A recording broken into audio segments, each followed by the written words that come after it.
இன்னைக்கு எங்கள் வீட்டுக்கார்ட்ட பச்சை பயிறு குழம்பு சோறும் வச்சுட்டேங்க. ஆனால் வீட்டில் வேலையே செய்யாத மாதிரி இருக்கு.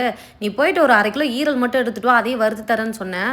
அப்படியே என்ன ஒரு பார்வை பார்த்தாரு. விட்டா முழு நேரமும் முக்காடு போட்டுட்டு தூங்குவோம், உனக்கு வேலை பத்தலையா, சரி போய் எடுத்து வரேன்னு சொல்லிட்டு ஒரு 1/2 கிலோ ஈரல் எடுத்து வந்தாரு. சாப்பிட்றதே வாழ்றதுக்கு தான், வாழ்றதே சாப்பிட்றதுக்கு தான். மொத்தத்தில் இப்போ நமக்கு கறி சாப்பிடணும் அம்புட்டு தான். வழக்கம் போல் ஒரு பாத்திரத்தில் எண்ணெய் ஊற்றிட்டு வெங்காயத்தை போட்டுட்டு இஞ்சி பூண்டு தட்டி போட்டு கருவேப்பிலை அதுக்கப்புறமா தக்காளி போட்டு நல்லா வதக்கிடலாம். அதுக்கப்புறம் கொஞ்சம் உப்பு போட்டேன், என்ன கொஞ்சம் எக்ஸ்ட்ரா உப்பு போட்டுட்டேன். அதுவும் நான் வெளியில் எடுத்து போடுறப்ப எங்கள் வீட்டுக்கார் பார்த்துட்டாரு. நீ சமைச்ச வரைக்கும் போறாத்தா, நானே சமைச்சிக்கிறேன்ட்டு கரண்டி வாங்கிட்டாரு. சரி மசாலாவாச்சும் நான் போடுறேன்னு சொல்லிட்டு மல்லித்தூள், மிளகாத்தூள், மஞ்சத்தூள், மட்டன் மசாலா, கரம் மசாலான்னு சொல்லி வீட்டில் இருக்கிற எல்லா மசாலாவும் கொஞ்சம் கொஞ்சம் எடுத்து போட்டு அதுக்கப்புறமா மட்டனோட ஈரலையும் போட்டு நல்லா வதக்கி விட்டாச்சு. இந்த கேப்பில் வந்து பார்த்திங்கன்னா நான் பாத்திரமும் கழுவி வச்சிட்டேன்.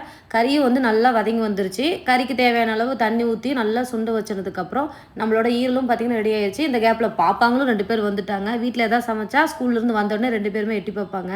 வந்து பார்த்துட்டு அவங்க போய் குளிக்க போயிட்டாங்க. டிஃபன் பாக்ஸ்லாம் எடுத்து வச்சுட்டு குளிச்சுட்டு வந்ததுக்கப்புறம் ஃபேமிலியோடு சேர்ந்து எல்லோரும் உட்காந்து ஜாலியாக சாப்பிட்டோம்.